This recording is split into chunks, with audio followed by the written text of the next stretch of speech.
A gentleman named Li of Shang River County was a devotee of the Tao. Half a mile or so outside his village stood a temple where he built himself a little hermitage and used to sit performing his meditations. Itinerant Buddhist and Taoist monks would sometimes pass by and put up for the night, and Li would enter into conversation with them and extend to them whatever hospitality he could.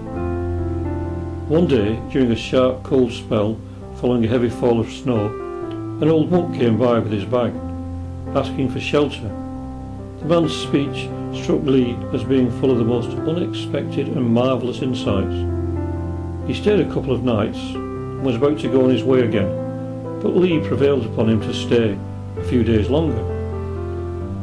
It so happened that Li was obliged to make a visit home, and as he left, the old monk begged him to lose no time in coming back, saying that he wished to be sure to bid him a proper farewell. Li hurried back at cockcrow the very next morning, knocked at the gate, and when there was no reply, climbed in over the wall.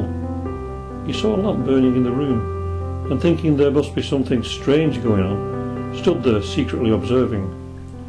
The old monk was packing his bag. He had a skinny ass with him in the room, tethered to the lampstand. On closer inspection, he was not a real beast, but one of the effigies buried with the dead. Its ears and its tail twitched from time to time, however, and it was quite visibly breathing.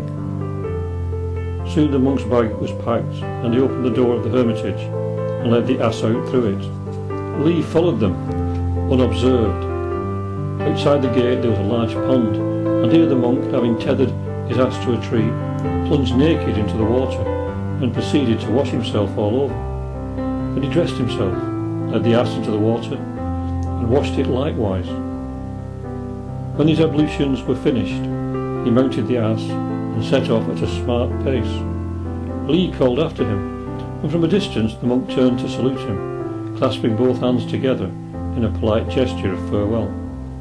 Li could not distinguish what it was he said, and the monk was soon lost to view. Wang Meiwu said that this Li was a friend of his, and that he had once visited his little hermitage and seen a horizontal scroll hanging in the entrance hall, inscribed, "Waiting room for death." The wording testified to the unusually deep nature of the man.